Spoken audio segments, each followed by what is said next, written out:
صباح الخير. النهاردة هحضر معاكم رز بلبن من دون نشا ولا كريمة ولا حتى هنطحن رز ولا أي إضافات غريبة، بطريقة سهلة وطعم خطير. وهقول لكم إزاي الوش يكون مكرمش. جربوه، متأكدة إنه هيعجبكم. من الحاجات اللي بتفرق في تحضير الرز بلبن هي نوع الرز. أنا هستعمل الرز اللي بيكون مغسول جاهز زي الضحى، ده بيكون أفضل. هنحتاج نص كوباية رز في حلة بقى على نار هادية. هنضيف كوبايتين حليب، نضيف نص كوباية من الرز، وزي ما قلت لكم هو جاهز للاستخدام بدون غسيل، ومعلقة كبيرة سكر. هنضيف معلقة سكر علشان لما الرز يشرب من الحليب تكون كل رزاية مسكرة من جوه ومن بره. ولما يغلي نسيبه 10 دقايق على نار هادية مع التقليب. بعدها هنطفي النار ونغطي الحلة ونسيبها لمدة ساعتين. بعد ساعتين الرز هنا استوى 3/4 سوا وشرب الحليب كله.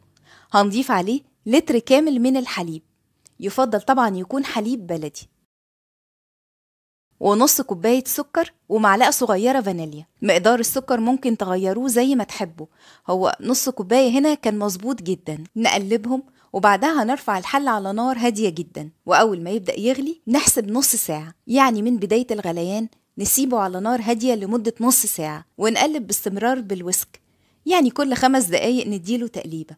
وعلشان نضمن ان الحليب ما يتحرقش لانه حساس جدا للحرارة، فاعملوا الحركة دي: غطا الشعلة الكبيرة حطوه كده. بعد ما يعدي ربع ساعة هنضيف 3 معالق كبيرة من القشطة ونقلبهم كويس، دول اللي هيخلوا القوام كريمي.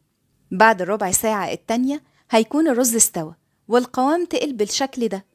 نرفعه من على النار ونوزعه في الأطباق على طول، علشان الرز بلبن يطلع وشه المكرمش المعروف بيه، يبقى القوام يكون خفيف شوية.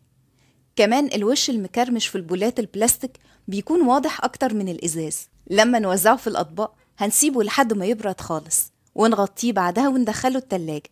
لو هتضيفوا زبيب أو فواكه مجففة ضيفوها والرز بلبن سخن علشان البخار يسوي الزبيب. أنا بقى ما يفرقش معايا موضوع الوش المكرمش ده، أنا يفرق معايا الوش المحمر. لما بضيف الرز ولبن لبولات بس تكون ينفع يعني إنها تدخل الفرن، بدخلها تحت الشواية دقيقتين 3 يتحمر الوش كده. ممكن تقدموه مع شوية مكسرات أو جوز هند زي ما تحبوا، أو ممكن تعملوا الاختراع ده: ضيفوا على الرز بلبن شرايح موز وعليهم بولة آيس كريم فانيلا وصوص كراميل وشوية بندق. جربوه هيعجبكم، وبألف هنا مقدما لكل اللي هيجرب وصفة النهاردة. لو عجبتكم الوصفة اضغطوا على لايك، وإذا حابين يوصلكم إشعار بكل فيديو جديد اضغطوا على سبسكرايب وعلى الجرس، واختاروا قول أو كل.